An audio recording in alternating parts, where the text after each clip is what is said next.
L'échec est une épreuve, mais n'oublions pas qu'il fait partie de la réussite. Alors comment le surmonter pour arriver au succès et révéler la meilleure version de soi-même? Étudions ensemble ce sujet avec notre invité du jour. Je m'appelle Damoutia Kwaku et bienvenue à Inside Talk.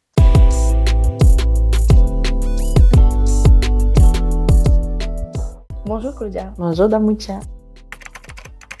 Est-ce que tu peux te présenter s'il te plaît? Je m'appelle Claudia, j'ai 28 ans et je suis gestionnaire de paye. On va parler de l'échec. Comment tu perçois l'échec? C'est quoi l'échec pour toi? Alors l'échec, je dirais que moi je le perçois comme une faiblesse. Ok.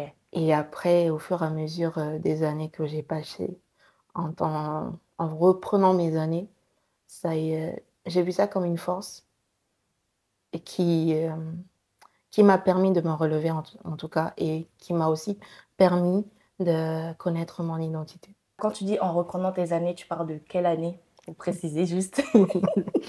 Quand j'ai eu mon bac ES, j'ai commencé mes études par une licence de droit que j'ai refait en 3 ans. Ok. 3 ans, 3 fois ma première année.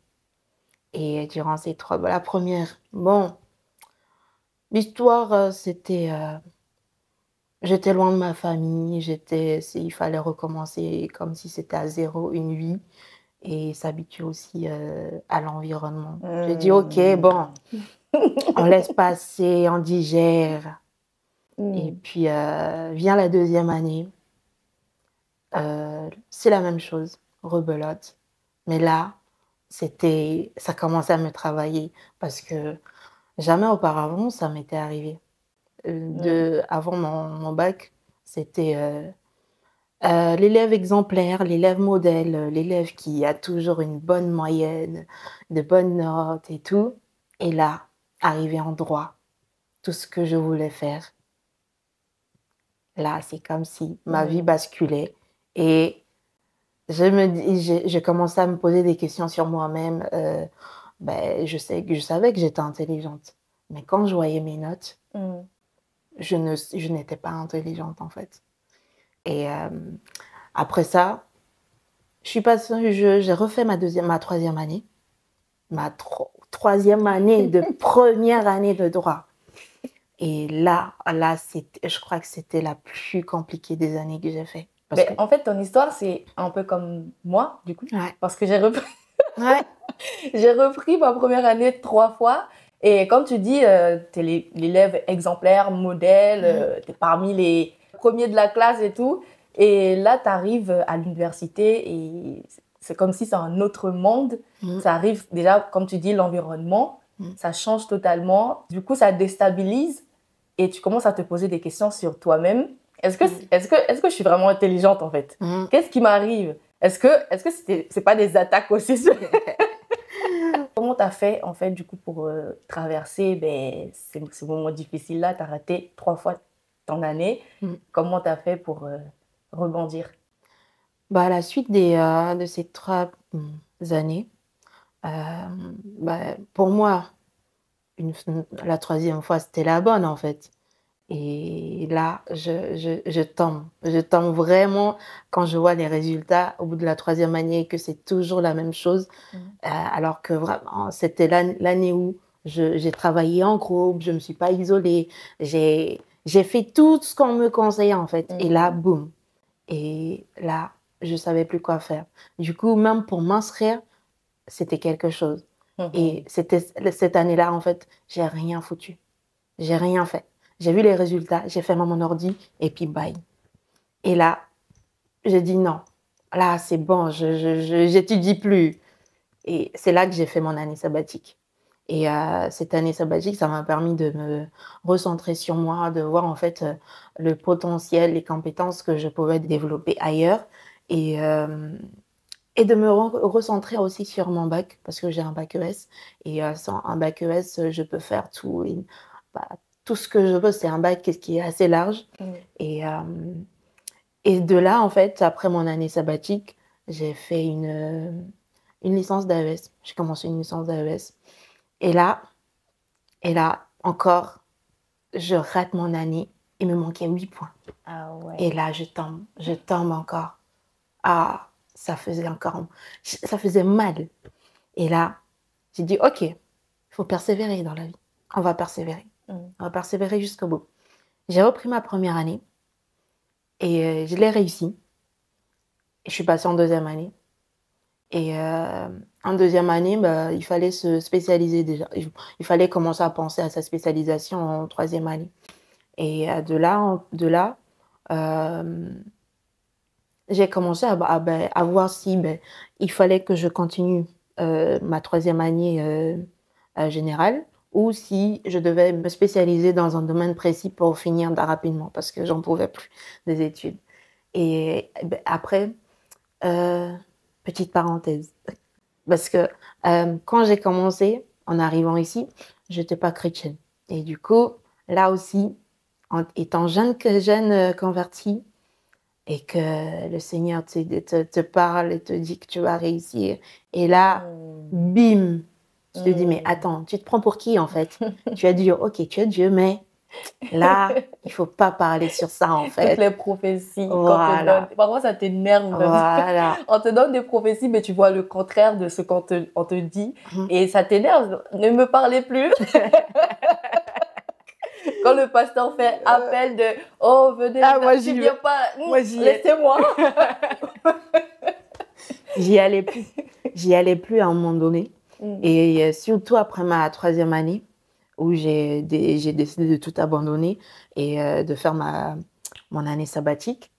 Là, on m'a tellement parlé, on m'a tellement dit des choses, tellement de choses que, en fait, là, mon cerveau faisait ça. Et il fallait que je me décide. Continue dans quoi exactement, en fait? On me disait la comptabilité, les enfants, tout, en fait. Et il y avait un point, c'est que j'étais sûre de moi. Les enfants, j'aime les enfants. Je peux travailler H24 avec les enfants, mais ça reste une passion. C'est pas un métier de tous les jours. Et ça, je l'avais compris. Et quand je disais ça aux gens, non, c'est pas moi en fait que tu as vu. C'est quelqu'un d'autre. Moi, j'aime les enfants, mais pas pour faire de mon métier. Donc, je pense qu'il faut se connaître. Voilà. Parce que si tu te connais pas, tu vas être perdu en fait. C'est ça. Tu vas être totalement perdu parce qu'un tel va te dire « Ah, tu dois faire ça », un tel va te dire « Ah, tu dois faire ça ». Et pendant ces temps d'échec, en fait, il y a aussi, il faut parler le côté un peu dépression. En mode, je suis totalement perdue, je ne sais pas quoi faire. Et du coup, il faut vraiment se connaître un minimum pour se dire que ça, je ne sais pas encore ce que je veux faire, mais dans tel domaine, c'est vrai. Non, je peux pas faire ça en fait. Et du coup, à partir de là, j'ai eu tellement de paroles qu'il fallait trier ces paroles, comme je disais. Parce que j'étais jeune convertie et me connaissant, en fait, je prends, j'écoute et ça sort de l'autre côté. Et quand je veux. Et du coup, je triais. Et j'ai beaucoup trié par rapport à ça. Et cette parole de tu vas travailler dans la comptabilité, tu vas faire ci. Ça, je l'ai pris parce que je me voyais en fait. Avant mon bac, pendant mon bac, en fait, c'était l'une des matières que je préférais le plus et j'aime les chiffres. Et là, je me voyais pas dans un autre domaine que ça en fait, à part que je voulais être juriste, mais bon, c'est pas là où le Seigneur me voulait. Et ça a été compliqué parce qu'il fallait trier, assumer, visualiser et en fait se projeter surtout dans ce domaine-là. Et à partir de là, j'ai commencé à chercher des formations plus courtes. Parce que là, c'était pour... Parce que là, ça fait combien d'années déjà? Ça fait 5, 6 ans? 3 années en première année de droit. Oui. Plus une année sabbatique, ça fait 4. Et 2 ans en première année d'AES, ça fait 6. Et là, arrivé en deuxième année, rebelote. Je fais ma première deuxième année, et là, je ne l'ai pas. Aïe, ça fait mal encore. Et je recommence. Il faut persévérer. Oui. Du coup, je recommence. Et là, c'était vraiment la chute la chute de ouf.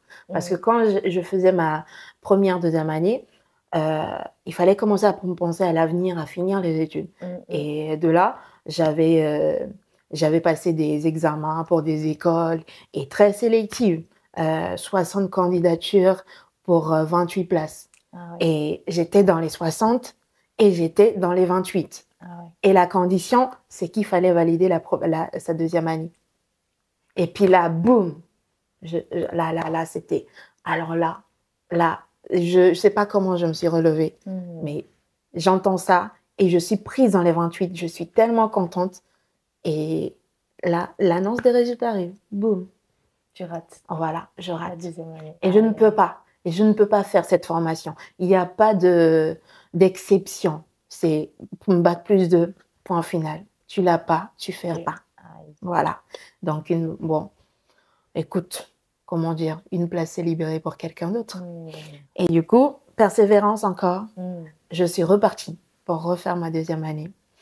Et là, j'ai refait d'autres écoles. Et encore là, la formation que je voulais, bac plus 2, minimum. Je dis, OK, sélective et tout. Et là, c'était 15 places. Ah ouais. Et j'étais dans les 15 places. Ouais, ma place était là. Mais là, encore, boum. Aïe, aïe, aïe. J'ai encore raté. Et là, je me dis, mais OK, bon, tu m'as parlé sur cette formation. Maintenant, comment je vais la faire en fait? Parce que là, j'ai été prise dans l'autre formation. J'ai été prise dans celle-ci. Et là, je ne peux pas la faire à cause de cette condition. Et à chaque fois, rater. Non, moi, j'en ai marre en fait. Et je me souviens que cette formation, en fait, elle est accessible par d'autres formations. Mais sauf que moi, je ne voulais pas faire celle-là. J'avais passé les tests, je crois, 1 an. Quand j'ai raté ma deuxième année pour la première fois, je l'avais passée. Et du coup, c'est quoi le nom de la formation? C'est un titre professionnel de gestionnaire de paie. Okay. Du coup, ça, je l'ai passé. Je me dis, bon, autant être acceptée un peu partout et puis j'ai le choix en fait. Il y a plusieurs façons de faire cette formation. Soit en alternance, soit en 6 mois, ou soit en distanciel. Okay. Et du coup, distanciel, je l'avais déjà barré.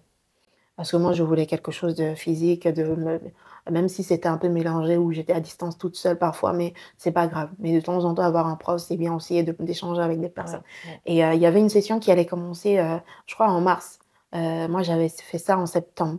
Et il me disait qu'il y avait une session qui allait commencer, oui, soit en mars, soit en septembre en même temps, et que c'était que du distanciel. Du coup, je leur ai dit, non, c'est pas pour moi. Non, je veux pas. Et du coup, j'ai opté pour l'alternance.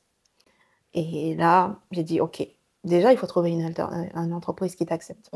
Ça, c'est quelque chose. Et même pour les examens d'entrée ou quand on voit pour valider ton dossier, j'avais 3 jours pour les faire. Mais ça me faisait tellement mal. Je voulais pas. J'ai tellement reculé, laissé passer. J'ai fait ça à la dernière minute. Et quand je l'ai fait, j'étais fatiguée. J'étais tellement fatiguée que, en fait, je faisais, mais je somnolais en même temps. Alors là, j'ai tout fait, mais ça là, j'avoue que j'avais du mal. Et je crois que j'ai jamais fait ça.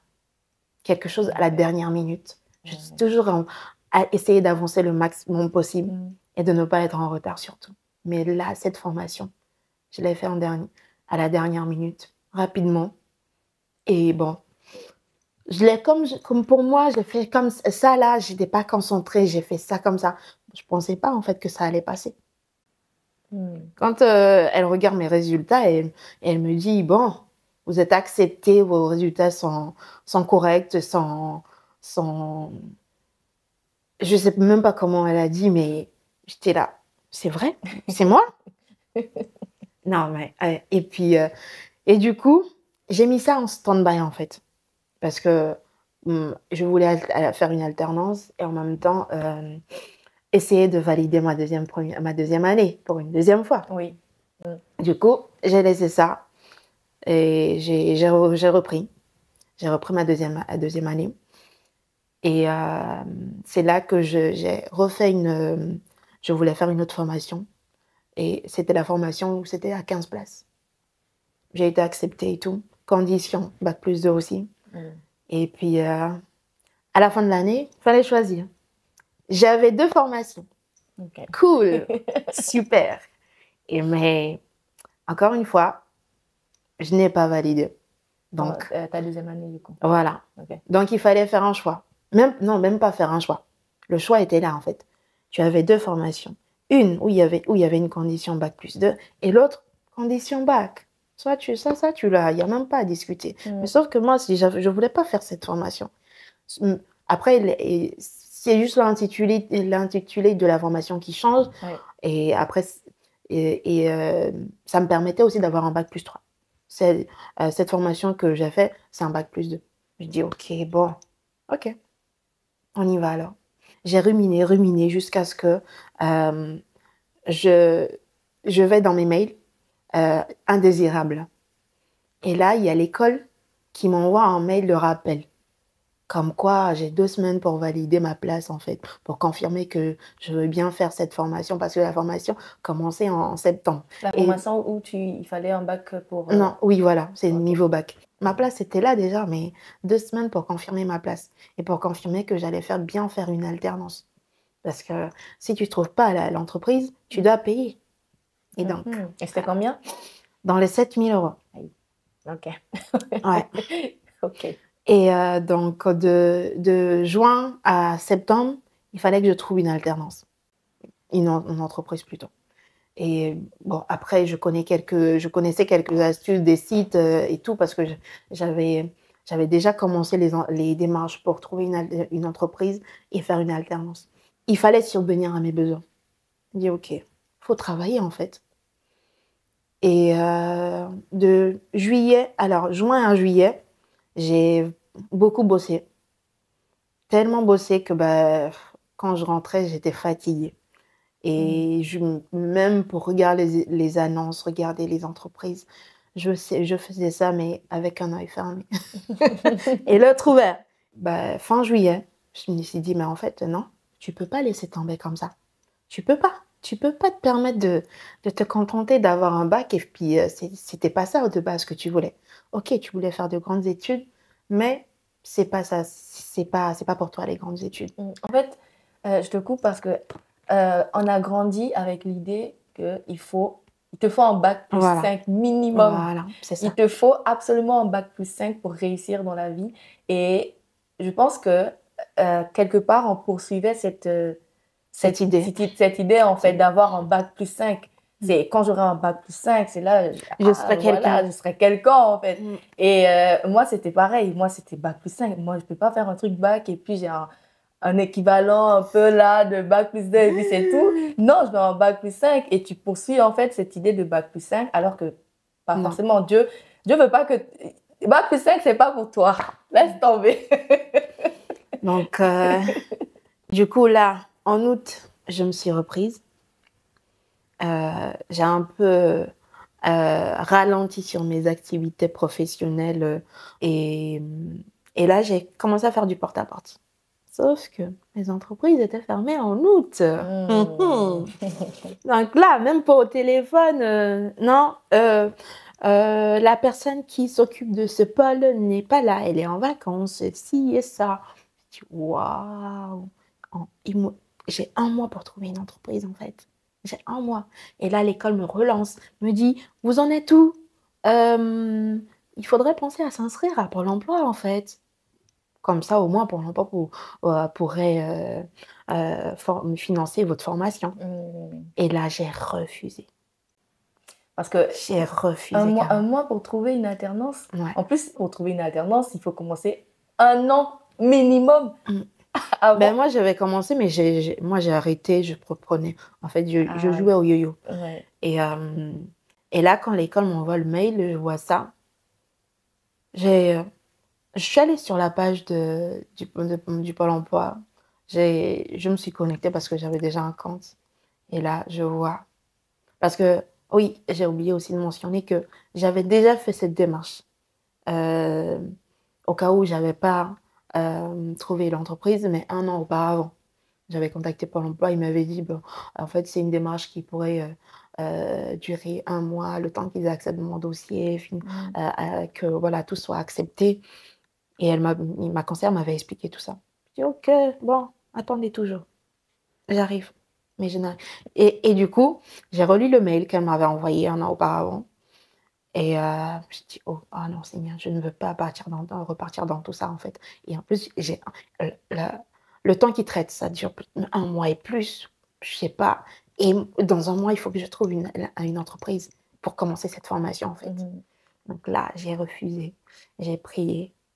Et, euh, et là, même les personnes qui savaient que je cherchais une entreprise, il y en a qui me disaient, ben, écoute, au pire des cas, euh, que tu fais là, tu peux continuer, hein, tu peux continuer à bosser là-bas. En plus, c'est un domaine qui a toujours besoin de quelqu'un, en fait. Je dis, Tu travaillais où, du coup?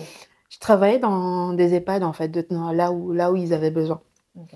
Et parfois, c'était le matin qu'on m'appelait parce qu'il y avait personne, la personne qui était censée venir faire son poste n'est pas venue pour X raisons.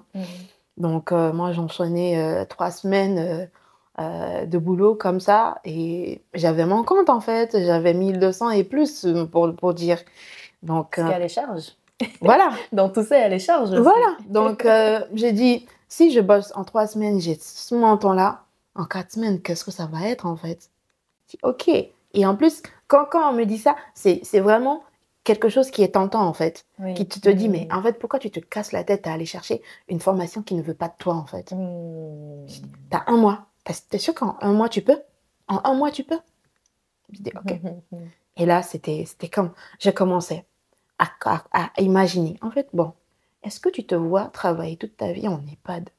Parce que, mine de rien, c'est mental et physique. Il faut avoir un bon mental, en fait. Et physiquement, c'est épuisant.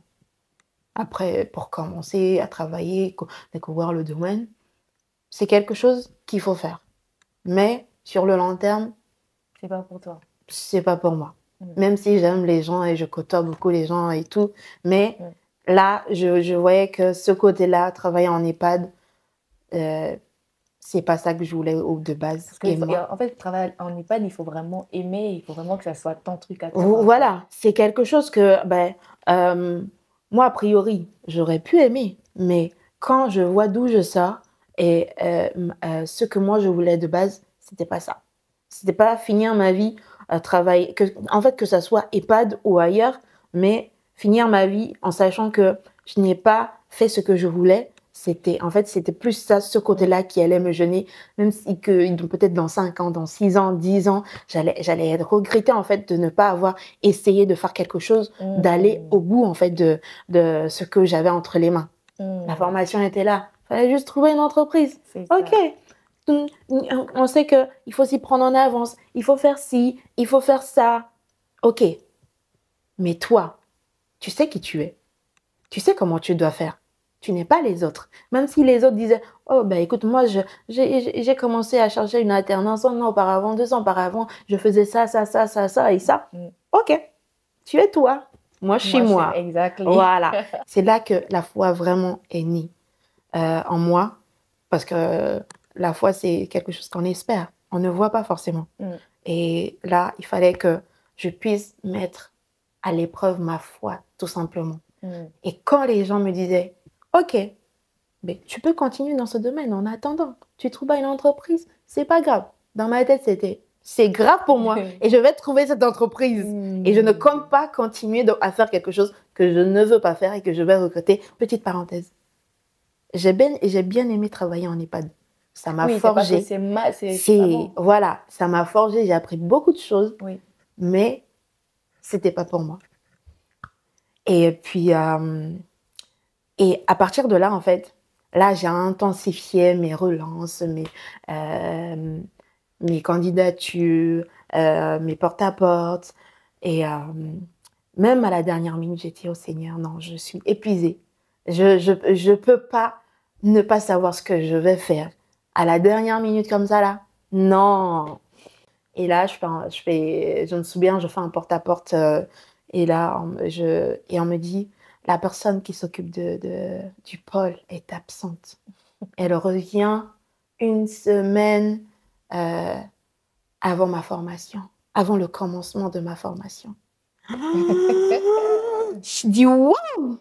Ok, là, on va avoir la foi jusqu'au bout. Et du coup, quand elle revient, c'est le lendemain, en fait, elle me donne un rendez-vous. Et du coup, je vais au rendez-vous. Même au rendez-vous, en fait, ah ouais, je me souviendrai encore.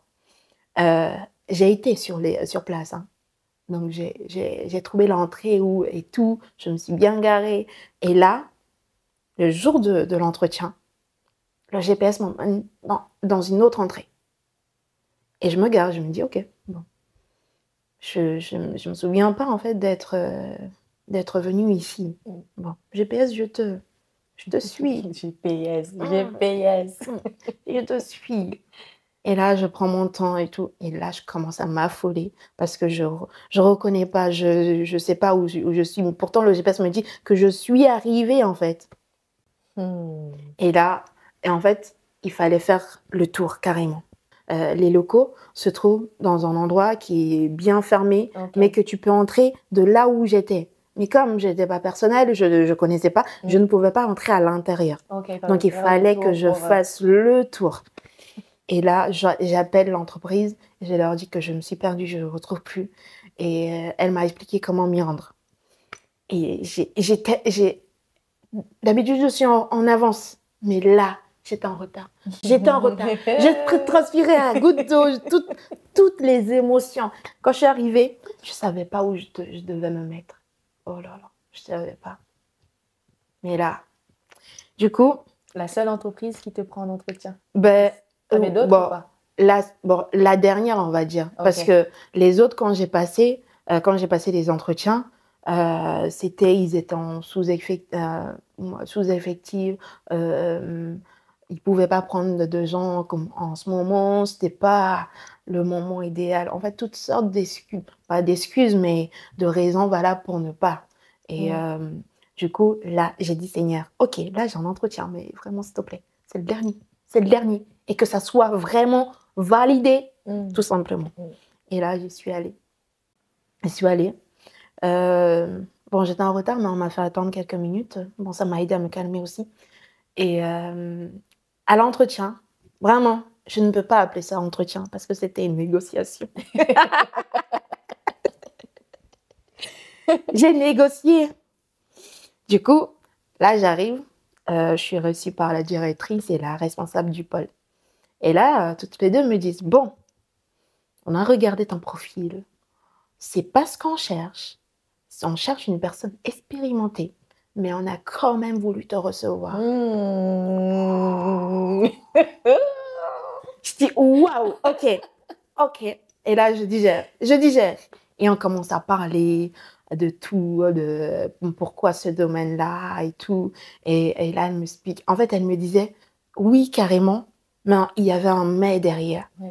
Il y avait le mais de, il faut que je recrute une personne expérimentée sur le même poste et je pourrais penser à cette option de te recruter, en fait. Parce que sinon, je serais trop overbookée ou trop chargée pour que je puisse te former en même temps.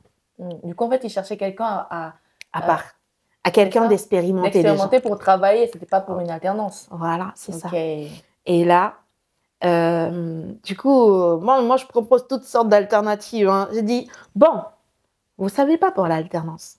Ok. C'est pas possible de répondre là, maintenant, là. Mais pour un stage alternatif, ça serait bien, non? Et là... Claudia, la négociatrice. Et du coup, là aussi, c'était quelque chose. Mais un stage, oui, ça serait possible. Mais comment tu vis? Comment tu vas vivre? Tu es riche? Il dit oui. J'ai répondu oui par la foi. Claudia, la milliardaire. Et là, j'ai répondu oui. Ah non, mais vraiment, un oui franc, avec assurance. Ok.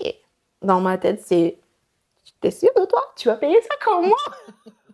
Payer l'école, plus les loyers, la totale, vivre. Je dis, waouh, ok. Bon, écoute, si tu as dit oui, tu as la foi pour et tu vas faire. Je dis, ok. Et en sortant de l'entretien, tout s'est bien passé. Bon, je suis sortie avec des doutes, mais en même temps, des réponses entre guillemets. Il fallait juste la confirmation. Donc là, elle me dit, bon, on discute sur ton cas avec le GRH et on voit ce qu'on peut te proposer. Donc là, déjà, c'est pas fermé. C'est pas fermé. Tu sais que tu sors de là, pas avec un non, peut-être un oui, quelque chose. Et là, j'attendais ce coup de fil j'ai tellement attendu que... Et là, elle m'appelle, je ne sais plus combien de jours après, mais pas longtemps parce que l'échéance était là, quoi. Et là, je me souviens, je rentrais chez moi, je suis arrivée sur le parking où il y a la pharmacie, là. Elle m'appelle, et là, elle parlait. Mais elle ne me disait pas ce que je voulais entendre avec certitude. Du coup, je pose la question. Vous me prenez comment en alternance ou en stage? Et là, elle me dit en alternance. Ah là là. On était à combien de semaines de la rentrée du coup? Là, c'était une semaine pile poil. Ah oui. Et là, je suis sur le parking de la pharmacie, je saute, je crie, je regarde. C'est une fois que j'ai fait tout ça et j'ai regardé à côté. Il y a personne qui veut. Ah oui. Et du coup, voilà, c'est comme ça que je trouve mon alternance. Et du fait que j'ai trouvé une semaine de la rentrée, le temps de faire les démarches administratives, ils ont décalé ma rentrée au 20 septembre. Du coup, j'ai eu 2 semaines de cours que j'ai dû rattraper. Et après, une fois que j'ai rattrapé ces cours-là, je suis partie en entreprise. Et puis, voilà quoi. Et ça se passait comment du coup en entreprise? Ah très bien. Très bien. Je termine la formation, je passe les examens. Et après l'oral, il y a une personne de l'école qui m'appelle et qui me dit « J'ai la formation ». Je dis « Ok, d'accord, ok. » Tu vas aller dans. Voilà. Enfin, j'ai terminé, c'est fini. Je ne suis plus étudiante en fait. Et, mais là, il y avait toujours un doute en fait. Parce que, ok, tu as fini. Mais le papier... Le diplôme, ok. Et là, c'était 3 semaines. 3 semaines les plus longues. Et là, j'attends. Je vois les messages des autres qui disent « Ah, moi, j'ai reçu mon diplôme, moi, je suis, et tout. » Et là, moi, je ne reçois rien. Aïe. Je reçois rien. Mais il se passe quoi, en fait? J'ai eu mon diplôme, on me l'a dit. Elle ne peut pas mentir, quand même. Elle me l'a dit. Du coup, j'écris à nouveau à l'école, je crois. 2 mois après ou 3 mois après, carrément. Ah ouais, quand même. Ouais, j'ai attendu, il fallait attendre. Sinon, c'était genre moi, je n'avais pas confiance ou voilà. Du coup, j'ai attendu. Et j'écris à l'école et la responsable pédagogique me répond « Bravo et tout, tu as bien eu ». Et me dit « Mais c'est bizarre parce que t'as reçu ton diplôme chez toi, en fait. Elle m'a demandé de confirmer les informations. J'ai confirmé. J'ai rien reçu comme quoi, avis de recommandé, réception ou je sais pas quoi. J'ai rien reçu. J'ai attendu. Et là, elle me dit, bon, on va faire un duplicata. C'est le seul truc qu'on peut faire. Donc, on t'a envoyé le diplôme, mais toi, tu l'as pas reçu. Non. Tout le monde a reçu, sauf moi. Tout le monde a reçu. Même ceux qui n'ont pas réussi, ils ont reçu ils ont reçu quelque chose. Ah oui. Et moi, j'avais rien reçu. Du coup, on l'a refait. Du coup, ils ont refait un duplicata. Et le duplicata, en fait, ça a pris 2 semaines, quoi. Je l'ai reçu dans ma boîte aux lettres.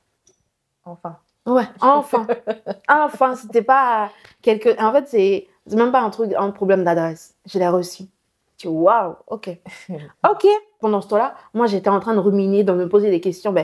Bon, en fait, tu dis en entreprise, tu dis à tout le monde que tu as reçu t'as eu ta formation, en plus, tu l'as déjà annoncé à tout le monde que tu as. Mais du coup, en fait, c'est comment? Où est ton diplôme? Et du coup, là, En fait, tout le monde voyait ce potentiel en moi. Et même jusqu'à ce que je reçoive le diplôme, j'ai dit, mais ok, en fait, tout ça pour ça, quoi. Je sais pas, c'est encore un truc de confiance. Ok, je savais que j'avais le diplôme, mais moi, je voulais vraiment la preuve qu'il le dit. Le papier, carrément, tellement d'années à travailler et à échouer, à faire ci, ça, revenir et tout. Et là, moi, je voulais voir de mes propres yeux. Ok, j'ai fait ça par la foi. Maintenant, Seigneur, ma foi, là, c'est pas qu'elle est perdue, qu'elle est... Non, il faut que ça soit physique. Voilà. On veut voir. Et là, c'était quelque chose. Du coup, ben, même en entreprise, quand je leur ai annoncé que j'avais eu mon diplôme et tout, je dis waouh. En fait, elles n'ont même pas douté. C'était, on savait, Ah oui. on attendait juste la confirmation. Ah oui. Je dis, what? J'ai pas encore le papier, hein, mais vous êtes plus confiante que moi. J'aimerais pas dire que j'allais repartir dans ce cercle vicieux où tu te demandes en fait qui tu es ou comment tu peux arriver à ce point-là. Mais là, c'était la foi, marcher par la foi. Et là, en fait, je voulais voir et voir. Et tant que, en fait, je ne voyais pas, j'étais pas sereine. Même si, en fait, je savais que y a ce côté où j'ai ce potentiel pour réussir, en fait, ce que je faisais. Mais tant que, après ces années, tant que moi, j'avais pas vu, en fait, c'était en stand-by, entre guillemets. Là, le diplôme venait en fait faire table rase et nouveau départ. Voilà, en fait. Qu'est-ce qui s'est passé après la formation, l'alternance? Du coup, le choix m'a été donné, en fait. Par l'entreprise? Oui. Ah oui. Tu restes ou tu pars. Comme tu veux. La balle est dans ton camp. C'est à toi de voir. Prends ta décision, tout simplement. Voilà. Donc, après une année à apprendre comme ça et une ambiance, des collègues de ouf, de super et tout, comment dire non? Comment dire non? Donc, et c'est là que je me dis, quand Dieu parle, il parle tantôt d'une manière, tantôt d'une autre. Surtout quand il dit que il va rattraper tes années. Voilà. Et tout, je me dis, waouh, Seigneur, ok. Waouh, ok. Je me retrouve dans une entreprise où je suis à l'aise, je me sens bien. En fait, je suis quelqu'un, en fait. Je suis... Là où d'autres, juste après leur formation, ils cherchent du travail. Voilà. Toi, tu avais déjà... Voilà, c'est ça. Du coup, en fait, je me dis, mais ok. En fait, il n'y avait même pas à discuter. Le choix était là, en fait. Tu te demandes, ok. Mais tu n'as pas eu un peu de doute en mode, est-ce que je continue? Parce que l'idée de je veux un bac plus 5, ça peut toujours... Ouais, bon, après, c'est vrai que je me suis posé la question, mais en même temps, j'ai dit, Seigneur, bon, que tu veuilles que je continue ou pas, là, moi, je m'arrête là. Je m'arrête là. Donc, demain, si tu veux me faire d'autres formations, ben écoute, tu vas passer par l'entreprise. Tout simplement. Tu vas passer par l'entreprise. Mais pas moi, de mon propre gré, aller chercher une entreprise et le faire encore. Non, ça, c'est fini. C'est fini. L'école, c'est fini. 10 ans, en fait, à faire ça, comme ça, là. Et voilà. Échouer. Voilà. Et à se poser des questions sur son identité. Il y a eu un manque de confiance qui s'est créé. Beaucoup de choses, en fait. Et du coup, c'est petit à petit que j'essaye de reprendre, bon, je vais pas dire goût à la vie, mais reprendre le dessus par rapport à tout ça. Parce que quand tu te trouves dans cette situation, tu te dis, mais attends, je suis personne, je suis qui en fait? Tout ce que j'entreprends, t'échoues, quoi. J'échoue. Pourtant, je suis pas faible, je suis pas bête, je suis pas si en fait. Et là, tu te dis, mais même pour répondre à une question simple, je n'osais plus parce que tout ce qui sortait de ma bouche, en fait, je pensais que ça ne valait rien. Et que j'étais pas, en fait, comment dire? Intelligente. Oui, intelligente, mais que j'étais pas apte à pouvoir répondre à qui que ce soit, à faire ci, à faire ça, ou à donner des conseils à quelqu'un, ou à ou à aider une personne surtout, en fait. Parce que à un moment donné, j'ai pensé aider des enfants en difficulté à s'améliorer, à faire ci. Mais quand je voyais, moi, mon parcours, je me disais, tu vas aider qui, en fait? Aide-toi toi-même d'abord. Tu te sens pas légitime, tu te dis, je sers à rien, en fait. Tu perds ton identité pour, en fait, la retrouver après. C'est ça. C'est après, quand tu regardes en arrière, tu te dis, ah, ok, Yes. ok, je comprends mieux, en fait, parce que je suis une meilleure personne aujourd'hui, parce que je suis passée par l'échec, par ces moments difficiles. Je suis la personne que je suis aujourd'hui grâce à ce que j'ai traversé, en fait. Et qu'est-ce que tu dirais à une personne, justement, qui passe par ces moments difficiles, à un jeune? Elle doit se concentrer sur elle-même, pas sur les gens autour d'elle, en fait. Parce que les gens autour d'elle vont essayer de la dissuader, vont essayer de lui dire en fait, tu peux mieux faire ailleurs. C'est pas faux, hein, mais il faut que ça vienne de toi. Parce que si toi, tu prends les paroles des gens et que tu sais pas trier et que tu sais pas faire ci, à un moment donné, tu vas faire ce que les gens veulent et au final, tu vas jamais trouver ta voie. Et il faut avoir le discernement. Voilà. Il faut surtout avoir le C'est discernement. ça. Parce que une personne va te dire, comme moi, tu vas avoir une crèche. Waouh! C'est à ce moment-là que les prophètes et les prophétesses se développent. Oh my God! Je dis, mais non, tu parles pas de moi. Oh my God! Non. Donc, en fait, c'est là qu'il faut dire les choses, nommer, en fait, ce que tu traverses et te chercher sur tout ça, se connaître, lire des livres s'il le faut. J'ai commencé à lire des livres qui parlaient de confiance, qui parlaient de tout, en fait. Et le manque de confiance, ça vient de partout. Ça peut venir d'une personne qui te fait ça, juste ça, là. En fait, tu te dis, mais attends, si elle ose me faire ça, c'est qu'elle pense que je suis faible. Ouais. Donc, en fait, non, il ne faut pas se fier à ce que les gens disent. Il faut avoir ce discernement. Je ne dis pas qu'il ne faut pas croire. Ce n'est pas ce que je dis. Je dis simplement que tant que toi, tu n'as pas fait la paix avec toi-même, parce que quand tu échoues comme ça et que tu rumines et que tu fais des va-et-vient, mais toujours à la même place, tu te dis, mais en fait, ok, je pense pas être celle que je dois être, en fait. Et donc, à partir de là, en fait, ton moral est cassé, tout est cassé, en fait. Et il faut te construire petit à petit, comme un morceau, un miroir qui se casse en 1000 morceaux, où tu veux essayer de le reconstruire. Et de là, en fait, des personnes de ton entourage vont sûrement t'aider. Mais le plus gros, ça vient de toi, à l'intérieur. Et tant que toi, tu n'as pas mis ce mot, que tu t'es pas dit, il faut que je fasse ce travail-là, malgré ce que je vis, c'est pas que tu vas pas avancer. Tu vas stagner, tu vas voir que tu avances peut-être, mais il y aura toujours quelque chose qui va te retenir et qui va te freiner surtout. Je pensais être trop intelligente pour vivre ça, pour vivre ces genres de choses. On m'a tellement dit que j'étais intelligente, que j'étais trop intelligente, que j'étais très intelligente et que, à force, je pense que j'ai dû prendre en fait ces compliments comme acquis et continuer à faire ma vie comme l'intelligente que je suis. Mais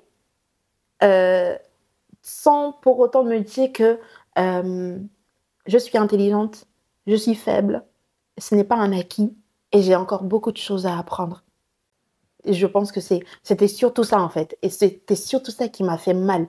Parce qu'après un parcours exemplaire comme le mien, comment moi je peux échouer comme ça, en fait? Comment? Là, ça vient briser l'ego. Voilà. On m'aurait dit ça quand je passais mon bac au collège. J'aurais dit, oh non, tu parles de qui? Parce que tu parles pas de moi, en fait. Tu parles pas de moi, tu parles de quelqu'un d'autre. Mais juste le fait de l'avoir vécu, tu peux pas t'imaginer qu'un jour, tu pourrais être comme ça, en fait. L'échec ne te détermine pas. C'est pas parce que tu as échoué là que, en fait, ta vie est foutue et que tu n'es personne, en fait. Reprends ça, l'échec ne... L'échec ne fait pas quoi? Ah là là. L'échec ne te détermine pas. L'échec est là pour sortir le mauvais en toi et le meilleur en même temps. Donc, si tu n'apprends pas tes erreurs, qui va te l'apprendre? Là, admettons, après mon bac, je réussis ma licence de droit, je vais où je veux en fait. J'allais devenir qui? Pas cette version en tout cas. Ah non, pas cette version en tout cas, non. Non, j'ai beaucoup appris, mais j'apprends toujours parce que c'est pas fini. C'est pas fini. Merci beaucoup Claudia. Merci d'être là. Merci. Je sais que les caméras, c'est pas trop ton truc. Mais quand même, tu as accepté de le faire. Franchement, ça me touche et merci beaucoup. Merci en tout cas d'avoir regardé cette vidéo avec nous. J'espère que vous avez appris beaucoup de choses sur l'échec. J'espère que cette conversation vous a édifié et je vous dis à très bientôt pour une nouvelle vidéo, un autre thème. Bye!